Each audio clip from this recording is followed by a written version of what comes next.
студии Сергей Михедов. Здравствуйте. Прямо сейчас на каналах НВК «Саха» и «Якутия-24» глава Республики Саха-Якутия Айсен Сергеевич Николаев подведет основные итоги работы в марте. Айсен Сергеевич, здравствуйте. Очень рад видеть вас в нашей студии. Здравствуйте. В последних числах марта вы участвовали в заседании Совета Дальневосточного федерального округа под председательством вице-премьера правительства России, полномочного представителя президента на Дальнем Востоке Юрия Трутнева. Какие вопросы обсуждались на Совете и какие из них имеют большее значение для Якутии? Безусловно, на Совете при полпреде президента на Дальнем Востоке у Юрия Петровича Трутнева мы обсуждаем самый широкий спектр вопросов.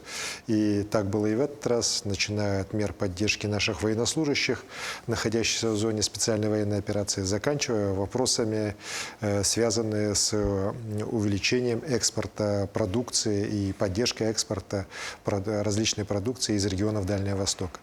Для Якутии очень важное значение имел вопрос по обманутым дольщикам. Хотел бы на нем отдельно остановиться. Это острейшая проблема в целом для страны, для Дальнего Востока. Она начала решаться благодаря решениям президента, которые были приняты последние годы. И если смотреть динамику сокращения как раз вот объектов с обманутыми дольщиками, то она, конечно, впечатляет, во много раз уже сократилась на Дальнем Востоке. И Юрий Петрович счел возможным уже поставить нам задачу, чтобы уже в этом году проблема по обманутым дольщикам по Дальнему Востоку была окончательно решена. У нас в республике таких объектов было 11, сегодня осталось 3. И мы уверены, что до конца года эта проблема будет решена. Все предпосылки к этому есть. Последние поручения буквально были даны у нас в марте месяце по решению вопросов одного из объектов, связанных с обманутыми дольщиками. И уверен, что вот к концу года эта проблема у нас уже и должна исчезнуть. Ну и, конечно, мы будем делать все, чтобы этой проблемы у нас вновь не появилось. Чтобы жители республики, которые входят в проекты строительства, знали, что вот не будет таких недостроев, долгостроев, которые, к сожалению, были ранее. Уверен, что так оно у нас и все получится. Айсен Сергеевич, март был насыщен событиями, в том числе международного значения. У вас состоялась встреча с послом Китайской Народной Республики в России. Спустя несколько дней, вот после встречи председателя КНР Си Цзиньпиня с президентом России Владимиром Путиным, вот какие вопросы обсуждали на встрече с господином Джан Ханьхуэй? Посол Китайской Народной Республики в Российской Федерации в начале встречи особо отметил, что это его первая официальная встреча после визита председателя Си в нашу страну, визита, который уже и в нашей стране, и в Китайской Народной Республике, да и во всем мире уже называют историческим. Наши страны подтвердили уже статус своих отношений не только как стратегическое партнерство, но и как дружеские, братские отношения. И на самом деле мы видим, что по многим спектрам взаимного сотрудничества, конечно же, наши страны выходят на совсем другие уровни. Товарооборот наших стран уже в этом году, это очевидно, превысит 200 миллиардов долларов. Идут различные проекты в области экономической и гуманитарной сотрудничества. Конечно же, и дальневосточные регионы, и наша республика, в частности, как наиболее близкие к Китаю, имеют сегодня все возможности вот плодами этой развития этого сотрудничества воспользоваться. И мы видим, что в прошлом году у нас тоже товарооборот между предприятиями Якутии и Китая резко вырос. В первую очередь это касается экспорта угля. И уверены, что не только экспорт угля, но и экспорт других полезных ископаемых, их переработка, они будут востребованы.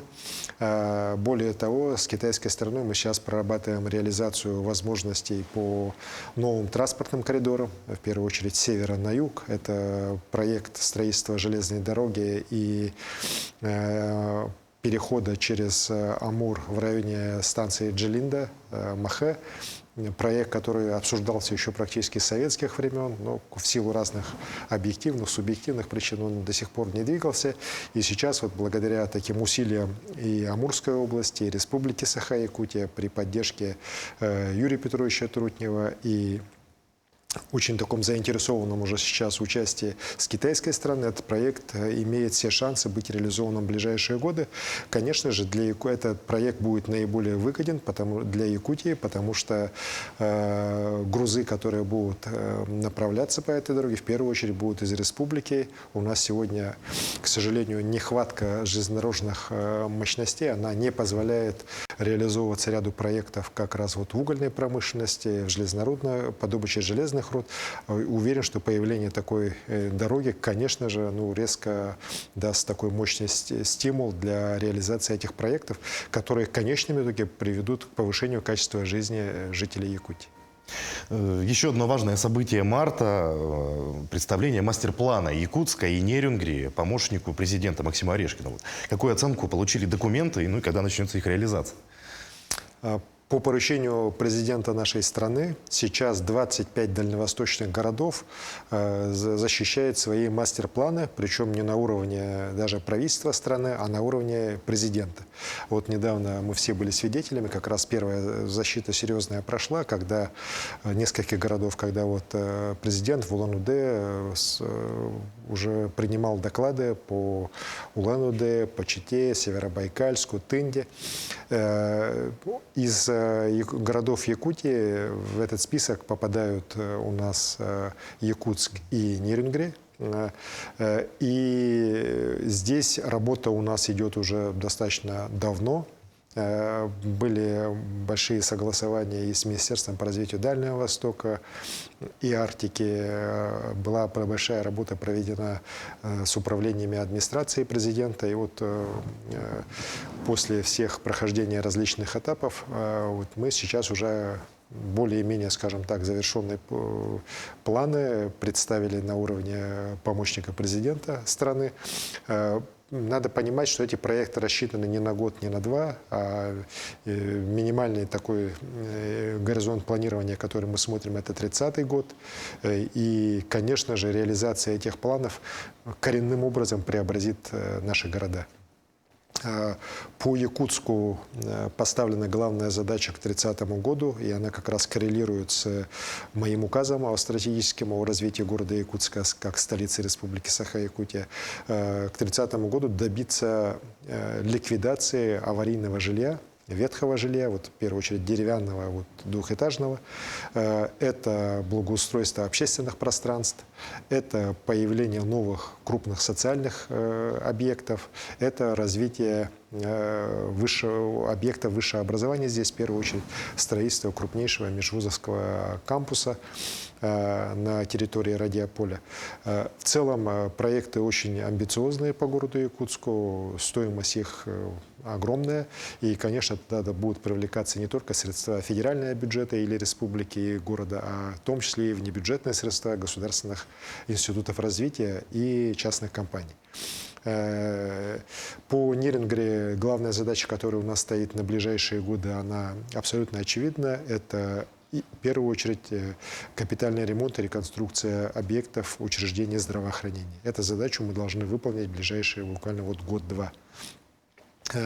Конечно же, стоят вопросы и по развитию, опять же, объектов высшего образования в Нерюнгри, среднего профессионального образования, благоустройства общественных территорий, конечно же, реконструкция дорог и улиц города Нерюнгри. Здесь у нас будет работа большая проводиться.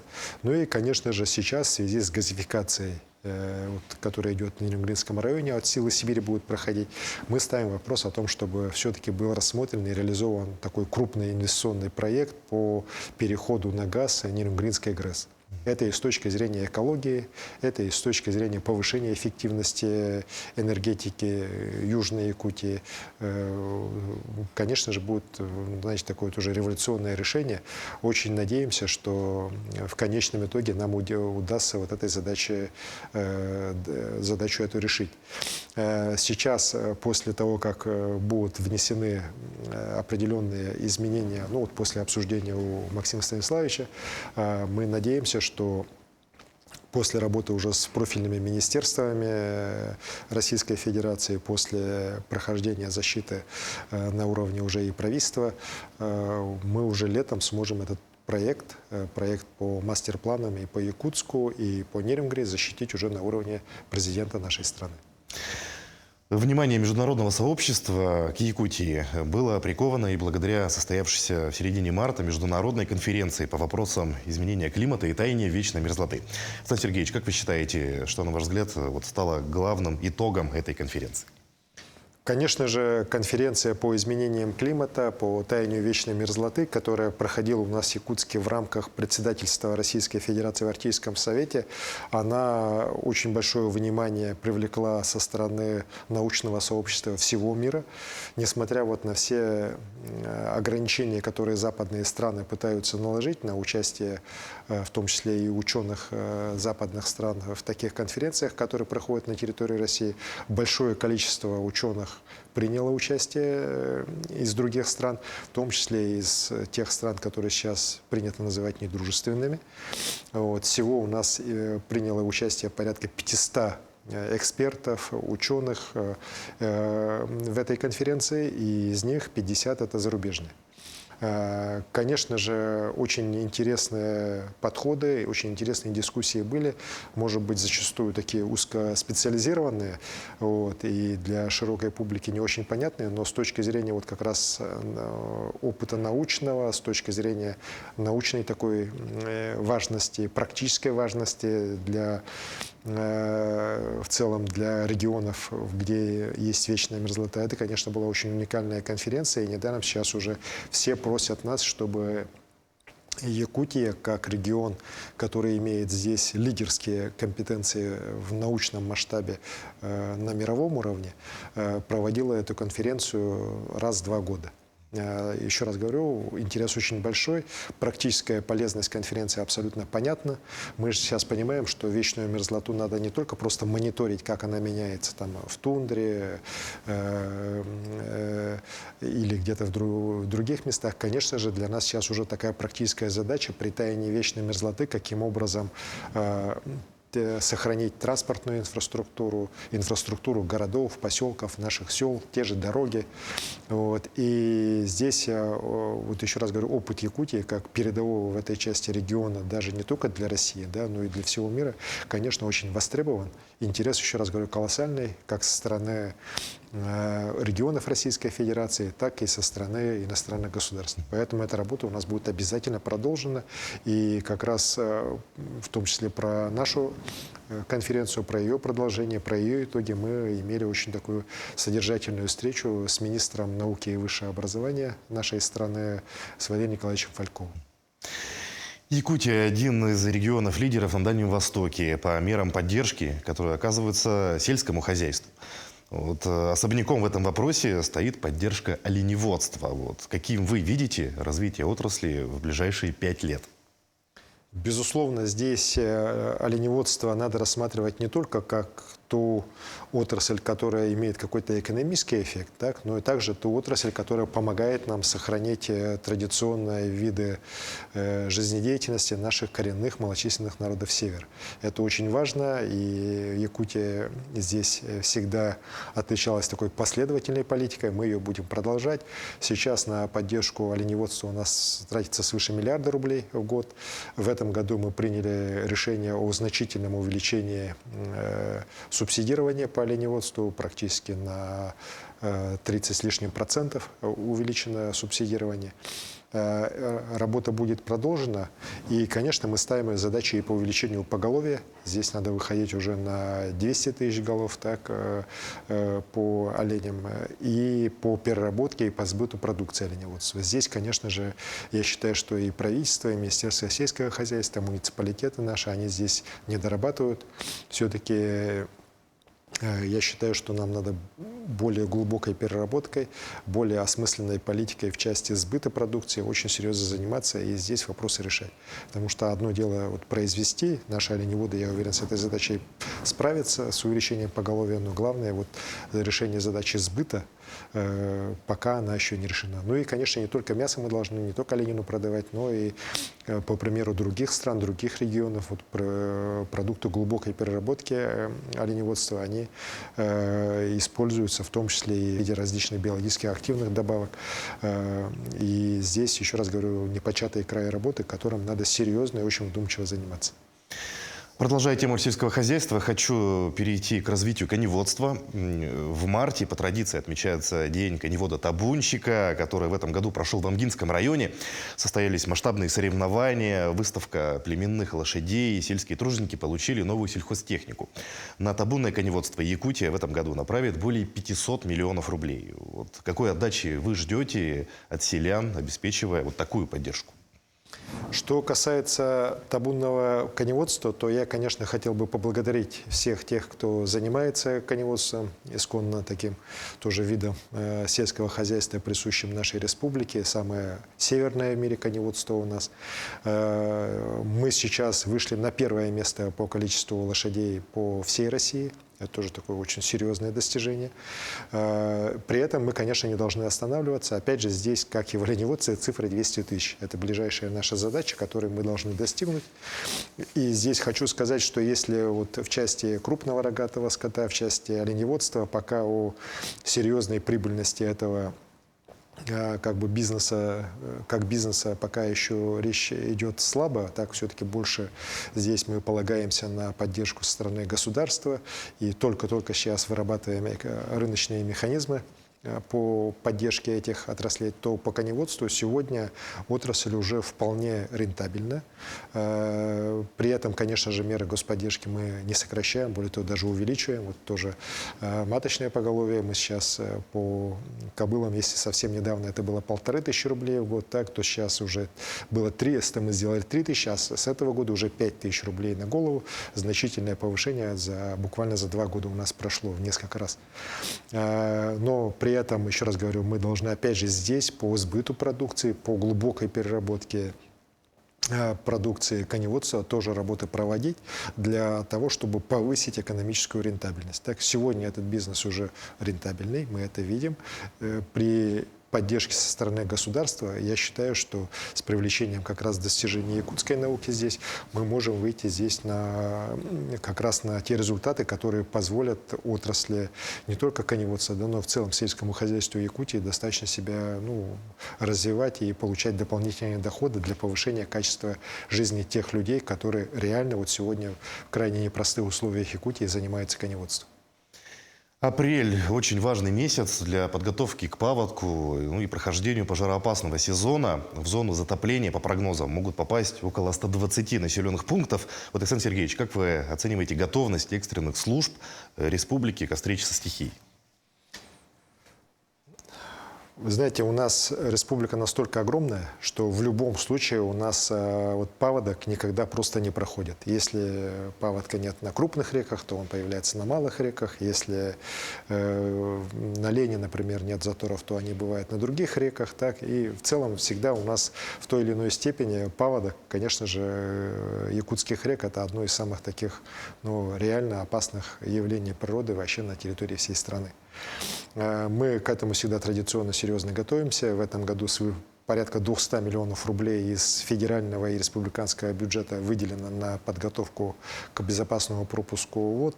Все работы сейчас уже в установленном порядке проводятся, подготовка идет.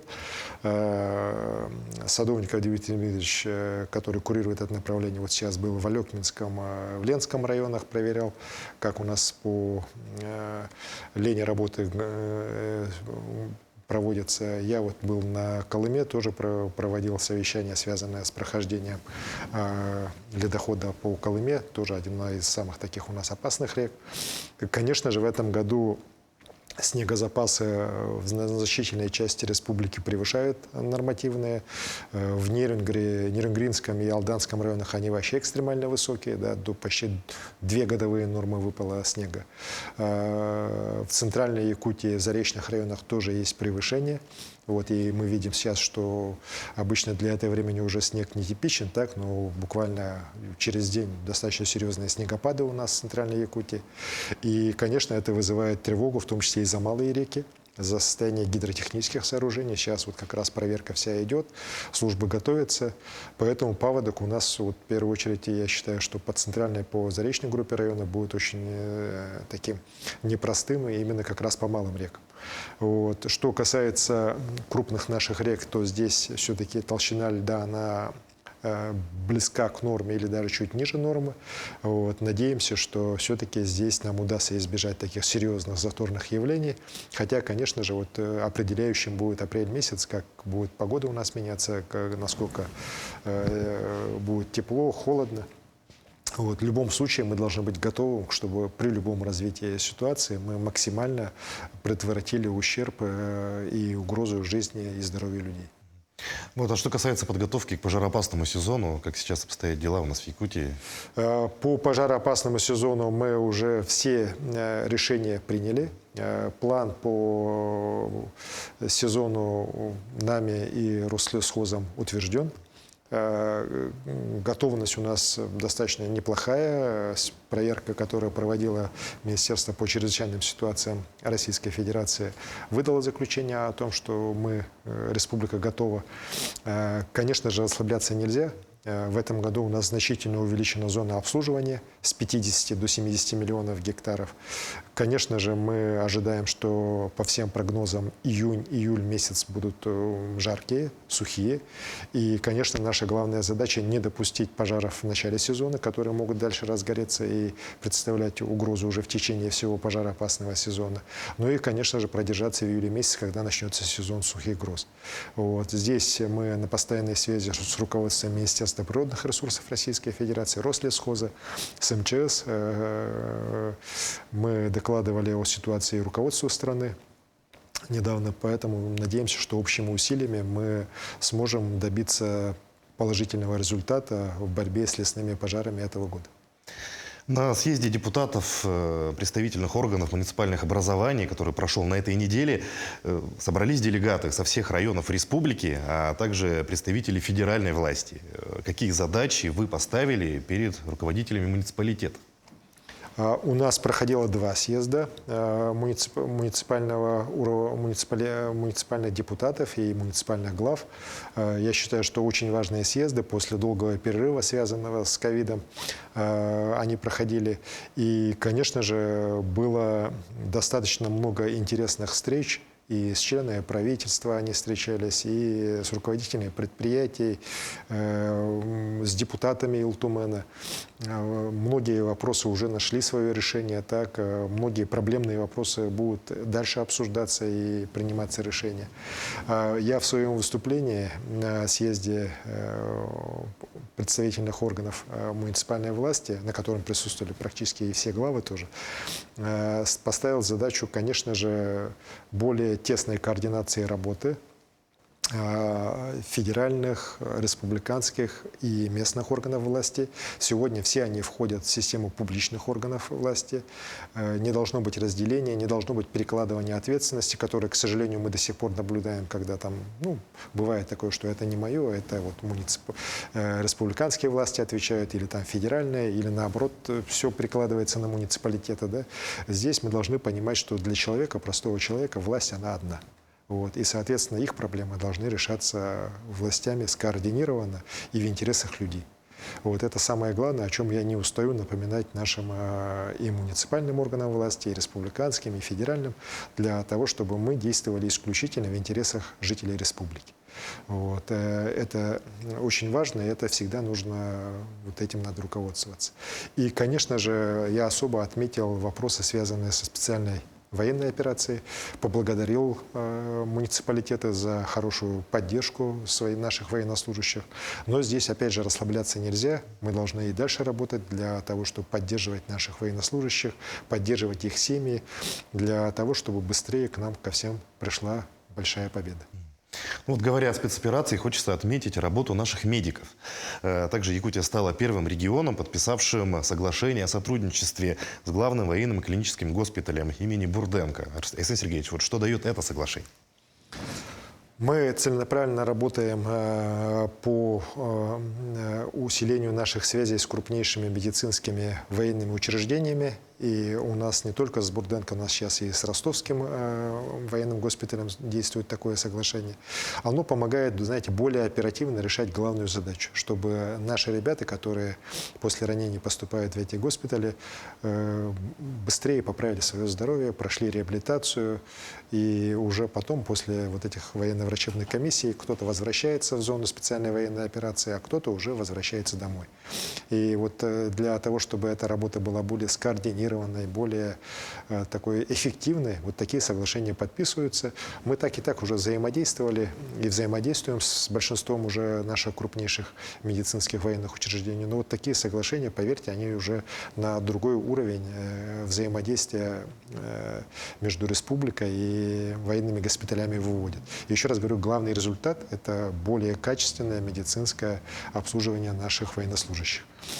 Сегодня мы уже видим, и я очень благодарен руководству госпиталей за ту поддержку, которую они нам оказывают. Наши волонтеры имеют доступ к нашим раненым. Доставляется в том числе и еда из республики или приготовленная с помощью волонтеров. Наши медики работают в военных госпиталях. Для них это тоже, знаете, повышение квалификации и помощь реальная нашим военнослужащим. Мне многие военные говорили, рассказывали, что вот как раз, когда к ним в палаты заходят и наши якутские врачи, у них уже как, ну, и отношение другое, и уже как-то и быстрее они выздоравливают. Это же тоже психологически очень важно. Вот недавно я был после совета при Юрии Петровиче Трутне в Владивостоке, заехал в госпиталь, тоже с нашими ребятами встретился, они тоже вот, ну, поправляются, довольны и медицинским обслуживанием, и поддержкой со стороны республики, благодарят всех. И, конечно, было очень отрадно видеть в том числе и наших врачей, которые вот по моему поручению сейчас выехали, в том числе, ну, в так называемые тыловые госпиталя, вот на Дальний Восток, работают там, оказывают психологическую помощь, тоже очень важно, так. Но и при этом, конечно же, не забываем, что вот целая бригада наших врачей вот и в госпиталях работают, и в Ростове, в Москве. Отдельная бригада у нас офтальмологов уже несколько раз была в Кировском, в Луганске, в Мариуполе работала и будет эту работу продолжать дальше. Поэтому здесь еще, вот я считаю, что в области здравоохранения мы показываем и другим пример. Ну и самое главное, вот решая все эти задачи, мы быстрее реабилитируем наших с вами героев, их здоровье, для того, чтобы они быстрее уже полностью восстановились после ранений. Безусловно, вот самое масштабное, яркое и креативное мероприятие марта – это молодежный фестиваль «Мусустар». В этот раз его посвятили Году педагога и наставника в России и Году труда в Якутии. Асан Сергеевич, что, на ваш взгляд, дает молодежи участие в фестивале, какие перспективы открывает перед победителями? Вы знаете, вот этот фестиваль, он совсем недавно начал у нас проводиться, в 3-й раз проведен, и с каждым разом он, знаете, вот становится лучше. И, по-моему, он такое, знаете, свое место вот уже постепенно находит. И отличие этого года было в том, что, во-первых, мы его сделали реально общереспубликанским, то есть первоначальный этап проходил у нас по всей республике, по районам республики, и как раз оттуда уже выбирались, набирались финалисты, которые здесь в разных треках уже на завершающем этапе принимали участие.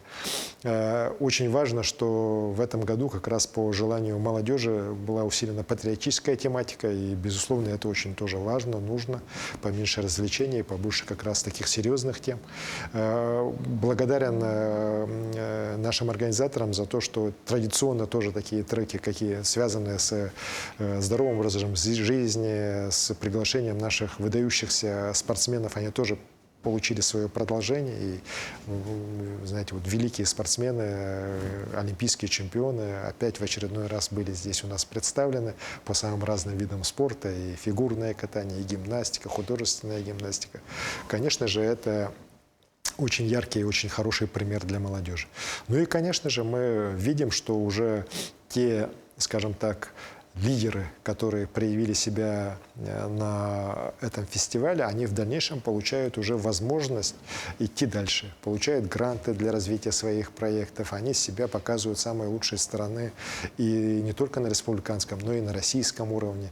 И, безусловно, вот как мне коллеги уже многие говорят, вот этот наш весенний фестиваль молодежи МУСТА становится таким ярким событием уже не только для республики, но и для всей российской молодежи.